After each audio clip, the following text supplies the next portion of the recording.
Me alegro de estar vivo para celebrar el 60 aniversario. Estoy muy contento de estar hoy aquí. Me siento muy emocionado por venir a Madrid.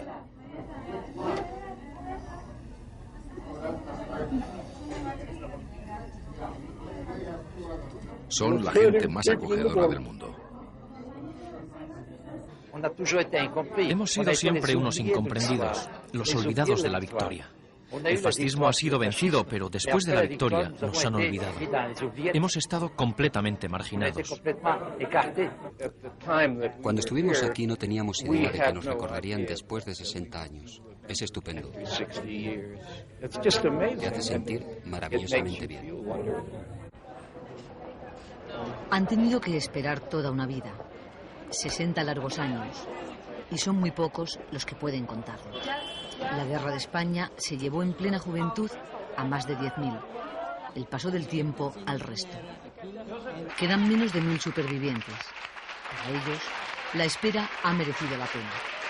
El país por el que estaban dispuestos a morir les ha dado las gracias.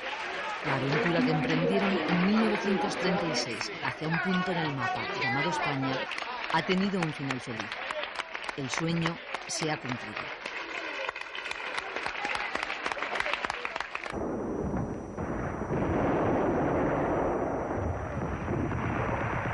La vuelta de los voluntarios de la libertad apenas recuerda la de su llegada en el otoño de hace 60 años. Entonces eran jóvenes y estaban fuertemente motivados para combatir en una guerra ajena de un país desconocido. Algunos eran veteranos de la Primera Guerra Mundial, el resto estudiantes o trabajadores, en su mayoría comunistas, aunque entre los brigadistas internacionales hubo voluntarios de todas las tendencias. Les unía el ideal antifascista. Cada brigadista tenía sus propias razones para venir a España. Hans Landauer, Juanito para los españoles, se siente feliz por encontrarse de nuevo.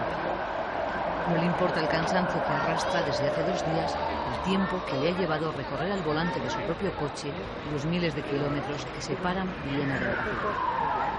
Este policía secreta, ya jubilado, fue el más joven de los 1.500 brigadistas austriacos.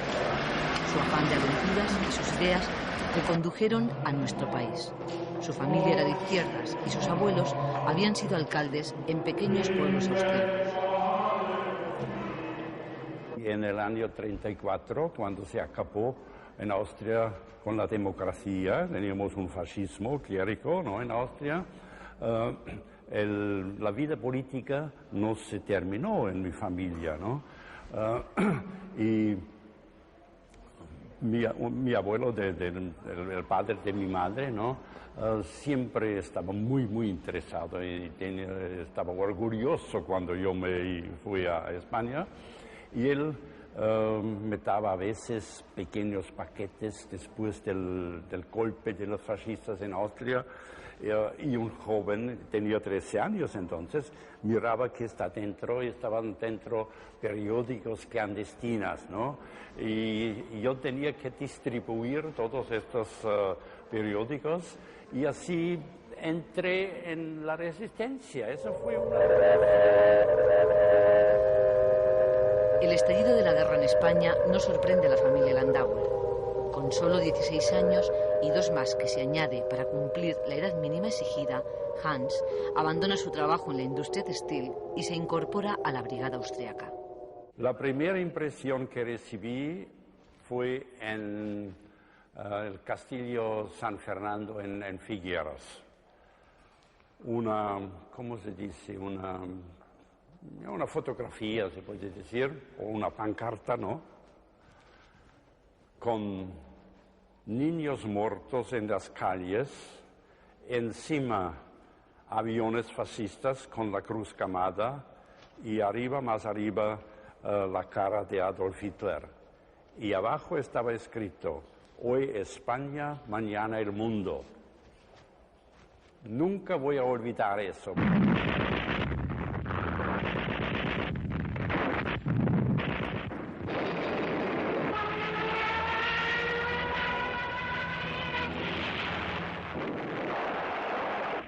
Los recuerdos de la dura juventud de Hans están marcados por los 2 años que vivió en nuestro país. Sus vivencias están asociadas a la 11ª Brigada. Resistió hasta que le obligaron a abandonar. Un tenebroso futuro le aguardaba fuera de nuestras fronteras. 3 campos de concentración en Francia. En ellos estuvo internado hasta 1945. España es mi segunda patria y toda mi vida es influenciado de la lucha aquí en España, ¿no? Es la única uniforme que traje, es la uniforme de la República Española y estoy muy orgulloso de esto. Y estoy orgulloso también que nunca llevó un uniforme alemán que terrorizaba a toda Europa después, ¿no? La provincia de Albacete fue la sede de las brigadas internacionales. Los veteranos, uno español, Lorenzo y Hans, se reencuentran al cabo de 60 años. Juntos compartieron muchas horas en esta iglesia de Madrigueras, convertida en almacén de intendencia durante aquella época. A últimos del 36 venía gente, o venían señores, de estos que podamos decir de mucha inteligencia, hombres con mucho talento, hombres de estudio y con una universidad que podamos decir que la habían tenido, porque la forma de tratar con ellos era esa. Muy educados y no eran dueños de lo suyo. Lo que tenían, si eran para él y era cosa de comida, lo repartían. Decían, hay que ser buen camarada y lo de uno para 2.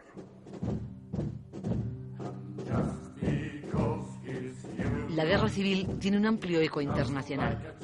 Miles de personas se manifiestan en Londres y en París en contra del alzamiento del 18 de junio. En la capital francesa se decide la creación de una brigada que ayude a combatir al fascismo. Los primeros brigadistas cruzan la frontera en octubre de 1936. El grupo más nutrido procede de Francia. Le sigue la Unión Soviética, Inglaterra, Alemania, Polonia, Austria, Suiza, China, Cuba, Estados Unidos y así hasta 54 países. Forman la unidad más ilustrada de la historia del ejército. Más de la mitad de sus miembros son intelectuales, profesionales y universitarios. Yo fui estudiante en la Universidad de Londres en este momento. Hemos dicho, hay que hacer algo. En Inglaterra en este momento no existía servicio militar obligatorio. Hemos tenido, como tenemos ahora, un ejército profesional, voluntario. Pero existía en las universidades en este momento organizaciones para hacer el entrenamiento militar por los estudiantes que quieren. A mí me interesaba en este momento. Y como yo he tenido una cierta experiencia militar, cuando uno de mis camaradas han dicho, bueno, vamos a ver si podemos hacer algo. La amenaza del fascismo motiva que en plena guerra se celebre en Valencia un congreso internacional en defensa de la cultura. Acuden intelectuales de todo el mundo, entre los que se encuentran Paul Robinson, Alcée Tolstoy, Anna Siegers, David Alfaro, Rafael Alberti, Nicolás Guillén, Martin Andersen, André Malraux y Ernest Hemingway. Más allá de los Pirineos, se sigue con atención todo lo que sucede. Los periódicos han enviado a España a sus cronistas más brillantes. Pese al interés y a la disposición de miles de voluntarios para venir a luchar, el gobierno de la República les acoge con desconfianza y frialdad. Así lo contarían después los miembros de la delegación que viajó a Madrid, compuesta por representantes de Francia, Italia y Polonia. Le declararon que quieren tomar parte en las filas de la República. Entonces, el presidente les respondió, ¿por cuánto? ¿Cuánto quieren?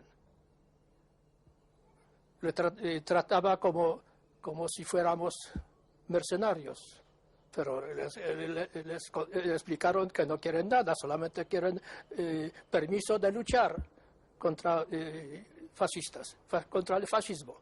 Ellos dijeron, pero nosotros no pedimos nada. Nosotros estamos dispuestos a luchar y a dar hasta la última gota de nuestra sangre para ayudar a España, al pueblo español, a vencer el fascismo. Es eso, la única cosa que pedimos. Viva la 15 brigada, viva la 15 brigada. La calle aplaude la llegada de los brigadistas. Jóvenes que sin conocer el país ni su lengua llegan con el diccionario de español en el bolsillo, dispuestos a darlo todo. A ellos les corresponde lo más duro de las batallas terrestres. Son combates cuerpo a cuerpo. Uno de los batallones donde se produjeron más bajas fue el Lincoln, formado por 3.500 soldados estadounidenses, cubanos y canadienses. Además de por su arrojo, la Lincoln se distinguió por ser la primera compañía de norteamericanos blancos capitaneada por un militar negro, Oliver Lowe. Madrid que bien resiste, Madrid que bien resiste, Madrid que bien resiste, Madrid cambia los bombardeos, de las bombas se ríen, de las bombas se ríen.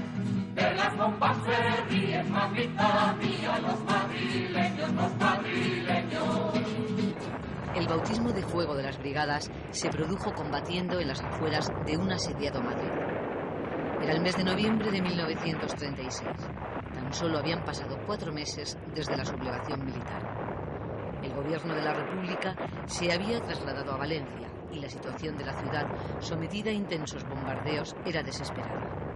La llegada de los brigadistas a Madrid para luchar junto a las tropas leales a la República contribuyó a frenar la que parecía inminente entrada de los generales rebeldes.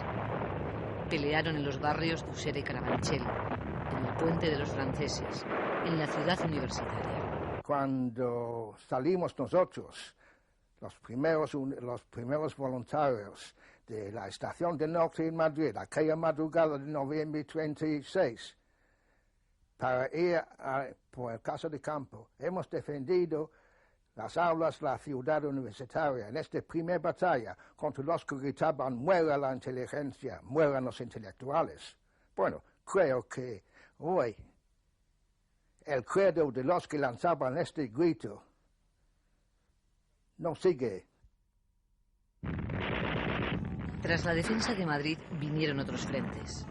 La batalla de Guadalajara, la del Ebro, la del Jarama, cuya crudeza quedaría plasmada para siempre en una legendaria balada. Y junto a los voluntarios extranjeros, la presencia permanente de los brigadistas españoles.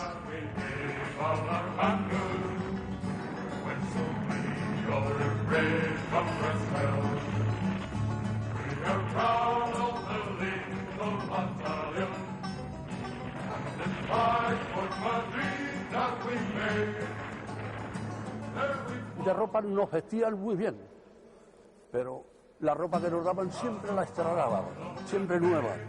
Ahora, entramos de batalla como en el Jarama estuvimos 70 días, y 70 días estuvimos luchando de día y de noche, lloviendo y nevando y haciendo de todo con la misma ropa. Hasta que no salimos de allí no pudimos coger otra ropa. Pasamos por una lucha, nos dieron nuevo y nos fuimos al frente de Guadalajara, que nos duró otros 2 meses y pico. Y nada, con la misma ropa. Siempre a donde íbamos, nosotros no teníamos nunca descanso. Nada más que luchar, luchar, luchar y luchar. Sam Russell es uno de los 2.400 voluntarios británicos que combatieron en España y el único superviviente de la brigada inglesa que participó en la defensa de Madrid. Russell resultó herido y a partir de ese momento trabajó como periodista del Daily Worker hasta el final de la Guerra Española. En Barcelona conoció a su mujer, una voluntaria inglesa que trabajaba como enfermera. Sam no se cansa de hablar de ella. Estuvieron juntos más de medio siglo. Margaret murió hace 6 años. Hoy, como ayer, Sam Russell no tiene ninguna duda de que la guerra civil fue la antesala de la Segunda Guerra Mundial. El banco de pruebas de la Alemania de Hitler, de sus flamantes aviones, de su moderna munición. Defendiendo a España, quiso defender a Europa.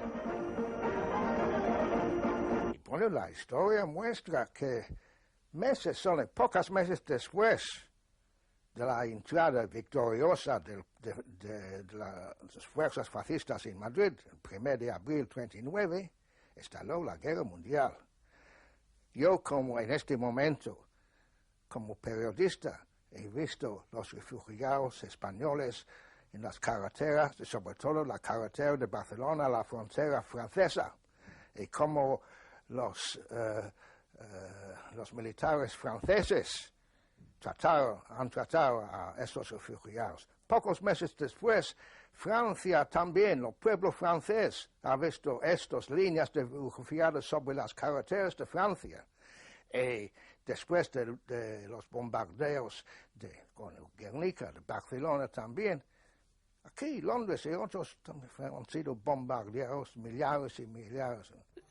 Luchábamos contra el mismo enemigo que amenazaba nuestro país. Nosotros sabíamos que Polonia estaba amenazada que si la guerra termina en España, Polonia será dividida. Y eso ocurrió.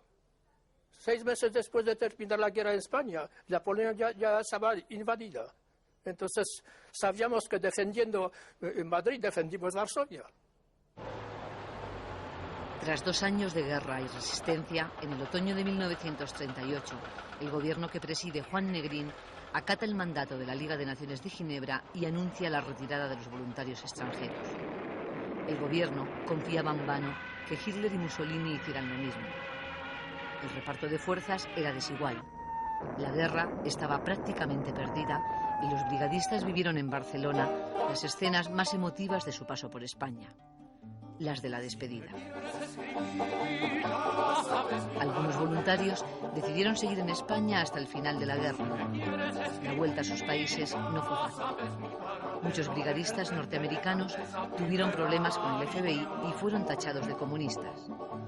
Los 800 brigadistas de la neutral Suiza perdieron sus derechos civiles por incumplir la política de no injerencia. Todavía hoy, los 200 supervivientes de este país no han sido rehabilitados. Los franceses, a cuya iniciativa se debe en gran parte la creación de las brigadas internacionales, no han visto reconocidos hasta hace unos días sus derechos de excombatientes. Los voluntarios rusos no tuvieron mejor suerte. Stalin ordenó el fusilamiento de muchos de ellos. Uno de los casos más dramáticos que han salido a la luz es el del checoslovaco Arthur London. Su purga y la de otros antiguos excombatientes en España se conocería con todo detalle años después, gracias a un libro, La Confesión, en el que el otrora dirigente comunista relata los horrores del régimen de Stalin. Arthur London escribió el libro ayudado por su mujer, Liz. 30 años antes, ambos habían estado en España como brigadistas. André Martí, el comandante francés encargado de organizar la base de Albacete, donde se formaron los primeros voluntarios, sabía que la mujer de London, de padres aragoneses y con buen dominio del español, podría resultarle muy útil. Para ella, la tentación era muy fuerte desde el punto de vista político, pero tenía razones personales que le hicieron dudar antes de dar el sí. Cuando estalló el putsch de la camarilla de generales que se sublevieron contra la República, yo estaba en Moscú. Yo vivía allí con el amor de mi vida, es Arthur London, que siempre yo le llamé Gerard. Y yo estaba esperando justamente de volver a Francia porque el contrato de trabajo ya se había agotado.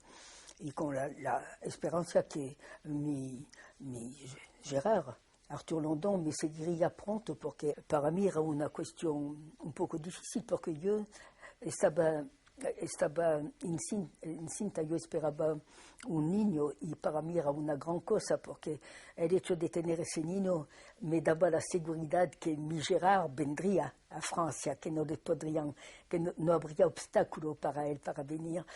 Pero él me dio la palabra que dentro de 2 o 3 meses yo vuelvo aquí, que todo se pasará muy bien.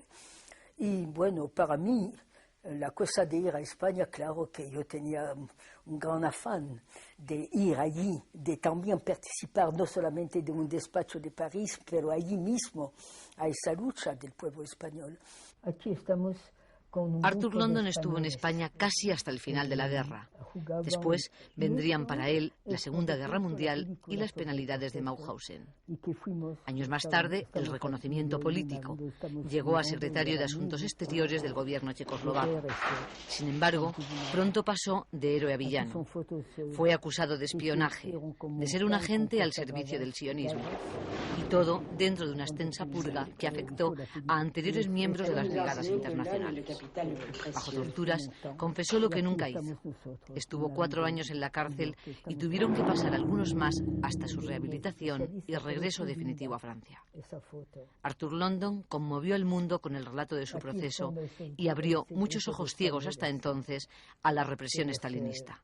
Yo con mi familia también tuvimos que sufrir mucho, porque primero no teníamos 27 meses, no tuve el contacto con mi marido. El primer contacto que tuve con él ha sido casi 6 meses después del proceso. Al proceso no hemos podido asistir tampoco. Y estábamos como unos recluidos de la sociedad. Nadie no quería hablar con nosotros, que éramos la familia de los enemigos. Mi hija que tenía 12 años cuando su padre fue encarcelado. Cuando ella acabó el primer estado de la escuela, no le dieron el derecho de continuar, de estudiar. Y ha sido verdaderamente un tiempo muy difícil. Al igual que Arthur London, Tadeusz Wroński era un joven comunista cuando decidió atravesar media Europa para combatir en España. El gobierno conservador polaco le retiró la ciudadanía, pero tras la Segunda Guerra Mundial ocupó cargos relevantes en la administración. Los 2 años que pasó en el frente permitieron a Tadeo aprender el español, descubrir el flamenco, enamorarse para siempre del país donde hoy residen su hijo y sus nietos. Nunca olvidó la despedida de Barcelona, ni la promesa de que algún día sería ciudadano español. El acuerdo del Parlamento, adoptado sin un solo voto en contra, llenó de alegría el corazón del viejo combatiente. Yo en Polonia veo la TV internacional y todas las tardes a las 9 me gustaba ver el telediario. Y en este día de noviembre, mirando la sesión del Parlamento español, de repente votación sobre la nacionalidad para brigadistas. Me sorprendió eso, yo no esperaba, sobre todo de un parlamento que se compone de los jóvenes diputados que no tomaban parte en la guerra civil.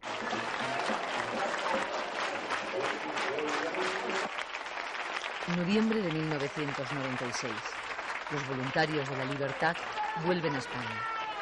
Muchos exhiben con orgullo sus viejas medallas, las banderas y estandartes que han cuidado durante más de medio siglo como la más preciada reliquia. Saben que puede ser su último reencuentro.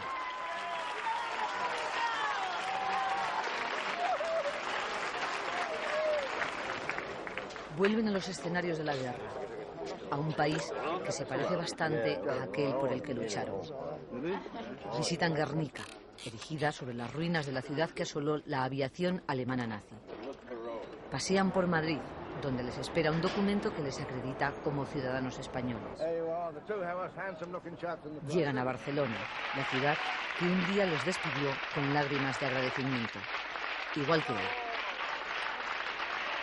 60 años después de la Guerra Civil Española, los brigadistas saben que no la perdieron del todo.